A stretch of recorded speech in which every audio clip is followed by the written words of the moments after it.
चार सब्जियों का ससुराल। अरे जी और कितनी देर, शादी में नहीं जा रहे हम, अपने लड़के के लिए लड़की देखने जा रहे हैं। क्या सोचेंगे लड़के वाले कि लड़के के पेरेंट्स ही पंक्चुअल नहीं है, तो लड़का तो पक्का मन मौजी होगा। स्कूल में टीचर आप थी, मैं नहीं। वक्त लगता है तैयार होने में आदमी को। लड़के का बाप ही अगर उलझुल कपड़े पहनकर चला जाएगा तब क्या इंप्रेशन पड़ेगी लड़के की। खुद तो आप उठते ही तैयार होने बैठ गई और मुझे 10 काम करने बिठा दिया। सब कर कर अभी तैयार होना शुरू किया है मैंने। हाँ, इस घर में सिर्फ आप ही तो काम करते हैं, मैं तो बैठ कर खाती हूँ। देख रहा है ना करण, तेरे पापा चाहते ही नहीं कि तेरी शादी हो। ठीक है, जो करना है करिए आप, मैं जा रही हूँ। बना बनाया खाना मिल जाता है तो बोली निकल रही है इनकी। बहू आएगी ना फिर समझ में आएगा। शादी के 26 साल के बाद भी आप दोनों लड़ते रहते हैं और मुझसे शादी करने के लिए कहते हैं। ये ऐसे जीवन के लिए शादी करूं क्या मैं? मम्मी, मुझे मेरी शांति प्यारी है। बाकी जो कलेश चाहिए होता है वो बॉस कर देता है, और कलेश नहीं झेल पाऊंगा मैं। देख रहे हैं आपके कलेश के कारण कैसे मन खराब हो गया मेरे बच्चे का। शुरू से आपने यही तो किया है, बच्चों के मन में मेरे लिए खटास ही तो भरी है। तभी दरवाजे से सब्जी की थैलियां लिए स्नेहा वापस लौटती है। अब तक निकले नहीं आप लोग? अरे भाई, लड़की वालों ने 4 बजे का टाइम नहीं दिया, 11 बजे का दिया है, अब निकलो भी। 4 तरह की सब्जी तो लाई है ना तू। अरे जी चलिए ना, 4 तरह की सब्जी लाइए क्या, 400 तरह की लाइए, चलिए। ये थे करण के माता पिता, जो आपको एक नॉर्मल माता पिता की तरह ही दिख रहे होंगे। वही आम लड़ाई जो हर मिडिल क्लास फैमिली में होती है। वैसे भी शादी के 25-26 साल के बाद कलेश के अलावा पति पत्नी के बीच बचता ही क्या है। पूरे रास्ते लड़ते लड़ते प्रमोद और उमा पहुंचते हैं पारुल के घर। ये सब कुछ मेरी बेटी ने ही बनाया है भाई साहब। ये सारा नाश्ता, ये कॉफ़ी। वही तो भाभी जी, नाश्ता तो मैं करता ही नहीं, मैं तो सीधा मेन कोर्स ही खाऊंगा। खाने वाने की तैयारी है तो लगवाइए। जी जी भाई साहब, अभी लगवाते हैं। सुजाता तो बड़ी खुश हो जाती है और अपनी बेटी पारुल के पास जाकर कहती है, सीधे लड़की वालों ने मेन कोर्स लगाने के लिए कह दिया है। लगता है आज ये रिश्ता पक्का करके जाएंगे। सभी खाने के टेबल पर बैठ जाते हैं और पारुल खाना सर्व करती है। ये सारा खाना मैंने ही बनाया है अंकल जी, वो मैंने ना कुकिंग सीखी है। मैंने तो इसे मना किया था, बेटा बिरयानी बना रही है तो 3-3 सब्जी बनाने की क्या ज़रूरत है, पर मानी ही नहीं। लो, हो गया रिश्ता। 4 सब्जी नहीं खिला सकते थे आप हमें, और हमसे हमारा बेटा मांग रहे हैं। माफ़ कीजिएगा बहन जी, ये रिश्ता हमारी तरफ से नहीं हो पाएगा। पारुल और सुजाता समझ ही नहीं पाते कि ये किसी रिश्ते को मना करने का कारण भी हो सकता है। पर प्रमोद तो ऐसा ही था, और फिर से एक और रिश्ते को मनाकर प्रमोद वापस घर लौट आता है। रात के खाने पर 4 सब्जियां तैयार है पापा जी। आलू की सब्जी, भिंडी की सब्जी, ये पत्ता गोभी की सब्जी और ये बैंगन का भरता, और आपका फेवरेट नमक मिर्च के पराठे। बस तो जैसे ही एक और बहू मिल जाए ना बेटा तो टेंशन ही ख़त्म हो जाए, पर मिल ही नहीं रही। जो लोग होने वाले समधी को 4 सब्जी नहीं खिला पा रहे, उनकी बेटी क्या हमारे घर में आकर 4 सब्जियां बनाने की प्रथा को आगे बढ़ा पाएगी? मैं तो निकेतन के प्यार में फंस गई पापा जी। करण की तो कोई गर्लफ्रेंड भी नहीं है। अरेंज मैरिज में 4 सब्जी तो मुश्किल लगती है। पूरा परिवार साथ बैठकर खाना खा रहा था। बातों बातों में निकेतन कहता है, आप लोग तो बेकार में झगड़ते रहते हैं पापा मम्मी। दुनिया में बहुत दुख है। मेरे दोस्त से आज बात हो रही थी मेरी, बेचारे के पापा भी नहीं है, बहन की उम्र शादी की हो चली है, तो मुझे लड़का ढूंढने को कह रहा था। ये होता है दुख। ये सारे नमूने मेरे ही घर पैदा हुए हैं। एक तेरे पापा जैसे उनके भाई बहन चूना लगा कर चले गए, दूसरा तू। अरे वो मोहित तुझसे इनडायरेक्टली करण की बात कर रहा था अपनी बहन के लिए। लड़की के सर पर बाप का साया नहीं तो ससुराल को अपना घर मान कर रहेगी, और 4 क्या 24 सब्जी बना कर देगी। निकेतन भी अपनी दोस्त की मदद करना चाहता था, इसलिए वो मोहित को कॉल कर पहले ही सारा सेटअप बता देता है। अरे 4 क्यों भाई, मैं 6 सब्जियां तैयार करवा दूंगा, बस ये रिश्ता हो जाए भाई। कल्पना तेरे घर जाएगी तो मुझे पता है वो सुखी रहेगी। बड़ा विश्वास है मुझे तुझ पर। निकेतन अपने परिवार के साथ कल्पना के घर उसे देखने पहुंच जाता है, और मेहमानों के आने के पहले ही कल्पना डाइनिंग टेबल पर 6 सब्जी, चावल, रायता, दाल, फुलके, नान तैयार करके रख देती है। आ गई अंकल जी, आइए आइए बैठिए, खाना तैयार ही है। खाना तो बहुत ही लजीज बनाया है कल्पना तुमने। खाना बनाना बहुत पसंद है कल्पना को। रोज़ रोज़ नहीं बनाती, पर जब भी बनाती है अच्छा ही बनाती है। लड़की तो बिल्कुल वैसी ही है जैसी आप चाह रहे थे। अभी भी कोई कमी निकालनी है तो कह दीजिए। आप क्या कह रही हैं उम्मा जी? अरे हम कौन होता है लड़की को पसंद नापसंद करने वाला? करण बेटा बता, कल्पना से बात करके कैसा लगा तुझे? जी मुझे कल्पना पसंद है। बस यहाँ प्रमोद और करण हामी भरते हैं और वहाँ पूरे परिवार वाले शादी की तैयारी में लग जाते हैं, क्योंकि प्रमोद का मन बदले इसका रिस्क कोई लेना नहीं चाहता था। चट मंगनी पट ब्याह कर कल्पना करण के घर आ जाती है। सुबह सुबह एक अच्छी बहू की तरह अपनी पहली रसोई में सभी के लिए पोहे तैयार करती है। शादी में इतना काम हो गया था तो आँख ही नहीं खुली। कोई बात नहीं भाभी, मैं बनाऊँ या आप बनाओ, क्या फ़र्क पड़ता है। आप बाहर बैठिए, मैं नाश्ता लगाती हूँ। अच्छा ठीक है, मैं बाहर जाती हूँ। वैसे इस पोहे के अलावा और क्या क्या बनाया है तुमने? पोहे के ऊपर डालने के लिए ये भुजिया है, ये सॉस है, बस और तो कुछ नहीं है भाभी। चटनी भी बना दूँ क्या? क्या और कुछ नहीं? बेड़ा गर्क हो गया, बेकार में ही खुश हो रही थी मैं। अच्छा हुआ मैं पहले ही आ गई, अगर तुम्हें ये पोहे बाहर सर्व कर दिए होते तो पता है कितना बड़ा बवाल हो जाता। हमारे घर में कम से कम 4 डिशेस टेबल पर रखनी कंपलसरी है। सुबह सुबह नाश्ते में 4 डिशेस कौन बनाता है भाभी?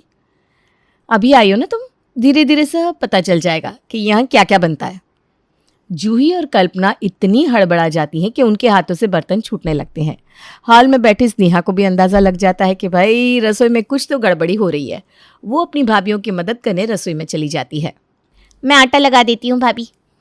तो मैं फट से आलू फ्राई कर देती हूँ। मैं करेले और बीन्स फ्राई कर देती हूँ, 2 सब्जी हो जाएगी, बाकी देखते हैं। और इस तरह तीनों ननद भाभी मिलकर 4 सब्जी, पराठे और पोहे टेबल पर परोस देते हैं। कुछ दिन तो सब ठीक चलता है, पर कब तक? उठो कल्पना, 7 बज गए हैं और कितनी देर? 5 मिनट कर, बस 5 मिनट। मुझे क्या फ़र्क पड़ेगा, तुम 2 घंटे सो जाओ, पर नाश्ता बनाकर, क्योंकि अब अगर तुमने 1 मिनट की भी देरी की तो नाश्ता नहीं बन पाएगा। नाश्ते में 4 सब्जियां बनानी हैं तुम्हें, 2 घंटे तो लगेंगी। उठो ना, वरना बेकार में घर में महाभारत हो जाएगा। तंग आ गई हूँ मैं ये रोज़ रोज़ की 4-4 सब्जियां बनाकर। एक वक्त में 4 सब्जियां किसके घर में बनती है यार? मुझसे नहीं होता रोज़ रोज़ इतना खाना बनाना। हो गया, महीने 2 महीने निकालिए मैंने जैसे तैसे। अब मैं 3-3 वक्त 4-4 सब्जियां नहीं बनाने वाली। तुम्हें पता भी है गोभी में से कीड़े निकालने में कितना वक्त लगता है। पहले कीड़े निकालो, फिर उसे धो, फिर पालक की सब्जी बनाओ, उसमें कहीं सांप ना हो, इसलिए एक एक कर पालक धोने पड़ते हैं। अभी तो 2 ही सब्जी हुई, 2 और बनाओ, आलू की सब्जी, फिर करेले की सब्जी। अरे भाई वक्त लगता है खाना बनाने में, और तुम्हारे पापा को ठीक 9 बजे खाना चाहिए। आज मैं नहीं बनाने वाली 4 सब्जियां, बहुत हुआ। मैं तुम्हारे पैर पड़ता हूँ माते, ये गलती मत कर देना, क्योंकि अगर आज 4 सब्जी नहीं बनी तो पापा घर छोड़कर चले जाएंगे। तुम्हें नहीं पता पापा का गुस्सा कितना तेज है। ये बस भोली सी सूरत ना दिखाने के लिए है, पर जहाँ बात उनके नियमों की आती है उसके बाद वो मम्मी को भी नहीं छोड़ते। मुझे याद है वो दिन जब मम्मी बीमार थी और 4 सब्जियां नहीं बना पाई। बाकी दिन तो मैं मम्मी की मदद कर देता था, पर उस दिन मुझे भी याद नहीं रहा। 2 सब्जी देखकर पापा रात के 12 बजे घर छोड़कर चले गए थे, पूरे 2 दिन तक नहीं लौटे थे। ये कहाँ शादी कर दी भैया ने मेरी। मैं जा रही हूँ निकेतन भैया के पास। बेचारी कल्पना अपना ये दुखड़ा रोने अपने जेठ के कमरे में जाती है और क्या देखती है, उसकी जेठानी तो अपना सामान बांध रही है। आप मुझे इस हालत में छोड़कर नहीं जा सकती भाभी, प्लीज़ घर छोड़कर मत जाइए। अरे पगले बचपना मत कर, मुझे जाना ही होगा। कुछ 1 आध हफ्ते तुम्हें अब ये घर संभालना होगा, क्योंकि मेरी मौसी जी की ना तबीयत बहुत बिगड़ गई है। मैं बेंगलुरु निकल रही हूँ। यहाँ स्नेहा दीदी के भी एग्ज़ाम है, तो अब सब कुछ तुम पर ही है। जब आप दोनों थे तब तो मुझसे काम नहीं हो पा रहा था। मैं अकेले कैसे बनाऊंगी 4 सब्जियां भाभी? ऐसी ज्यादती मेरे साथ मत कीजिए। आपकी मौसी तो ठीक हो जाएगी, पर मैं यहाँ बिस्तर पर आ जाऊंगी। कल्पना के तो तोते उड़ चुके थे। एक वक्त में 4 सब्जी बनानी पड़े तो किसी का भी यही हाल होगा। किसी तरह रोते रोते कल्पना नाश्ता बनाती है।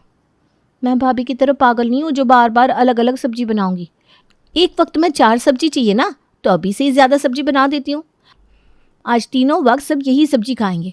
हो गया, जितनी सेवा करूंगी उतना ही सब सर पर नाचेंगे। दोपहर के वक्त कल्पना नाश्ते वाली 4 सब्जियों को वापस लाकर टेबल पर परोस देती है। ये क्या किया बहू तूने? ये तो नाश्ते वाली सब्जियां हैं। हाँ तो मम्मी जी, पापा जी को टेबल पर 4 सब्जियां चाहिए ना, ये तो बताया नहीं गया था कि सब्जियां बासी होनी चाहिए या ताज़ी। ये सुनते ही प्रमोद की आंखों में खून उतर आता है। वो गुर्राते हुए कहता है, ये कैसी लड़की को पसंद किया था उम्मा जी आपने? मजाक समझा है क्या हमारे घर के संस्कारों को? अब तक हवा में उड़ रही कल्पना धरती पर आ जाती है। उसके पैर कांपने लगते हैं। हो गई गलती पापा, माफ़ कर दीजिए, बच्ची है, अगली बार ये गलती नहीं करेगी। माफ़ी मांगो कल्पना। क्या हो गया पापा जी, कहीं आपका बीपी तो नहीं बढ़ गया? इतनी सी बात पर इतना गुस्सा? कल्पना फौरन बाथरूम में जाती है और एक बाल्टी पानी लाकर अपने ससुर के सर पर डाल देती है। ठंड में अगर किसी के सर पर ठंडा पानी डाल दो तो उसे तो बुखार ही हो जाएगा, और पानी का असर कुछ ऐसा होता है कि प्रमोद को जुकाम हो जाता है। इस उम्र में दिसंबर की ठंड में ठंडे पानी से नहाने को किसने कहा था प्रमोद जी आपको? हो गई ना तबीयत खराब। चलिए कोई बात नहीं, 3-4 दिन की बात है, फिर आप ठीक हो जाएंगे। और हाँ, इन्हें बस जूस ही दीजिएगा और कुछ नहीं। देखा स्नेहा दी, हुआ ना फायदा? 4-4 सब्जी के ड्रामे से तो बची मैं। पापा तो अपने कमरे में रहेंगे, बाकी सबको एक सब्जी बनाकर परोस दूंगी और पापा को सूप। कल्पना फुसफुसाकर स्नेहा से ये बात कर रही थी कि बिस्तर पर लेटा हुआ उसका ससुर कहता है, 4 तरह के सूप होने चाहिए, यह नहीं कि सिर्फ टमाटर का सूप बनाकर ला दिया। बेचारी कल्पना तो सर पीट लेती है। अब हर रोज कल्पना को 4 तरह के सूप भी बनाने पड़ रहे थे। ये लीजिए भाभी, आज की 4 प्रकार की सब्जियां। काहे की सब्जियां दीदी? कैसे बर्दाश्त किया है आप लोगों ने ये 4 सब्जियों का ड्रामा? मम्मी जी थक नहीं जाती थी? पहले पापा ऐसे थोड़ी ना थे भाभी। वो तो 3 साल पहले अचानक ही एक दिन गुस्से में बुआ जी के घर से लौटे और किसी से बिना बात किए सो गए, और अगले दिन से ये सब्जियों का सिलसिला शुरू हो गया। कहीं पापा जी को कोई बीमारी तो नहीं? पता नहीं भाभी क्या बात है, उन्हें 4 से नीचे कुछ भी बर्दाश्त नहीं होता। मेरा बॉयफ्रेंड दूसरे नंबर का बेटा था और पापा बस इसलिए राजी नहीं हुए क्योंकि वो चौथे नंबर का बेटा नहीं था। और जब वो 2 भाई है तो वो चौथे नंबर का कैसे हो जाएगा बताइए? हैं? ये तो अलग ही ऑब्सेशन है। इसके बारे में तो मैंने साइकोलॉजी में भी नहीं पढ़ा। पता करना पड़ेगा कि 3 साल पहले ऐसा क्या हुआ कि पापा अचानक बदल गए। और आज रात प्रमोद के सोने के बाद कल्पना अपनी सास से इस बारे में बात करती है। पता नहीं है बहू, उस दिन के बाद तेरे पापा जी ना कभी तेरे बुआ सास के घर गए ही नहीं और ना हम लोगों को बात करने दी, जबकि पहले दीदी और तेरे पापा जी में इतनी बनती थी कि हर तीसरे दिन ये तेरी बुआ सास के घर ही पड़े रहते थे। मतलब कि जो भी हुआ वो बुआ जी के घर ही हुआ है। इत्तेफाक से जूही अगले दिन वापस लौट आती है और कल्पना जूही से प्रमिला के घर चलने को कहती है। तू पागल वागल हो गई है क्या कल्पना? मैं 40 सब्जियां बना लूंगी पर बुआ जी के घर नहीं जाऊंगी। पापा जी को पता चल गया कि हम बुआ जी से मिले हैं तो हमें गोली मार देंगे। नहीं भाभी, कोई किसी को गोली नहीं मारता। मुझे तो लगता है कि कोई तो बात है जो हम सबको पता लगनी ही चाहिए। आप मेरे साथ चल रही हैं, आपको निकेतन भैया की कसम। चलिए। कल्पना अपनी जिठानी को कसम देकर बांध देती है और दोनों पहुंच जाते हैं प्रमिला के घर।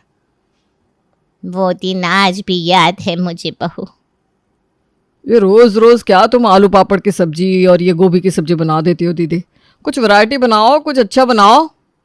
तेरे घर में अपनी एक सब्जी बनती नहीं और मुझे आकर सुना रहा है? कम से कम 2 सब्जियां तो डालती हो तेरी थाली में, और जब तेरे घर आती हूँ तो कौन सा तू मुझे 4-4 सब्जियां बनवा कर परोस देता है? एक सब्जी के ऊपर सब्जी तो बनती नहीं तेरे घर। ऊपर से मुझे देखते ही भाभी कंबल में घुस जाती है। आपकी और उमा की बात आप जाने, पर क्या कहा दीदी आपने? मैं एक सब्जी के ऊपर सब्जी नहीं परोसता आपको? नहीं भाई, तू गलत समझ रहा है। मेरा मतलब है कि तेरे घर में एक से ऊपर सब्जी बनती कहाँ है? 4 सब्जी तो दूर की बात है। खाने का भूखा नहीं हूँ दीदी मैं, तुमसे प्यार है इसलिए मिलने चला आता हूँ। और मेरे घर में नहीं बनती ना सब्जियां। सुन लो फिर, आज से 4 सब्जी से कम सब्जी अगर प्रमोद के घर में बन गई तो तुम्हारा जूता मेरा सर। उस दिन जो मेरा भाई मुझसे नाराज हुआ, आज तक लौटा नहीं। गलती तो आपकी है ना बुआ जी, आपको इस तरह से नहीं बोलना चाहिए था पापा जी को। मैंने बहुत बार तेरे पापा जी से बात करने की कोशिश की, पर बेटा उसका गुस्सा भी बहुत तेज़ है। मुझे देखकर रास्ते में मुंह फेर लेता है, मेरी ओर देखता ही नहीं। कैसे मैं सब कुछ ठीक करूं? मैं बताती हूँ आपको क्या करना है बुआ जी। पर तेरा प्लान अगर फेल हो गया कल्पना, तो बुआ जी से तो पापा जी की ऐसे ही नहीं बनती, हम दोनों से भी ज़रूर खराब हो जाएगी। दोनों देवरानी जिठानी प्रमिला के घर से वापस लौट आती हैं और आज रात को खाने के वक्त प्रमिला प्रमोद के घर आती है। अपनी बहन को अपनी आंखों के सामने देखकर प्रमोद हक्का बक्का रह जाता है। भाभी, ये एक सब्जी लाई थी, आलू की सूखी सब्जी। ज़रा प्लेट में डालकर पराठे के साथ परोस दीजिए मुझे। आप लोगों की तरह 4 सब्जियां तो नहीं बनती मेरे घर में, इसलिए अपनी सब्जी अलग लेकर आई हूँ, वरना कहीं प्रमोद को ये ना लगे कि मैं यहाँ सब्जी खाने आ गई हूँ। ये कैसी ओछी बातें कर रही हो दीदी तुम? उमा, कोई ज़रूरत नहीं इसे सब्जी परोसने की। जो खाना बना है वही खाएंगी दीदी आप भी।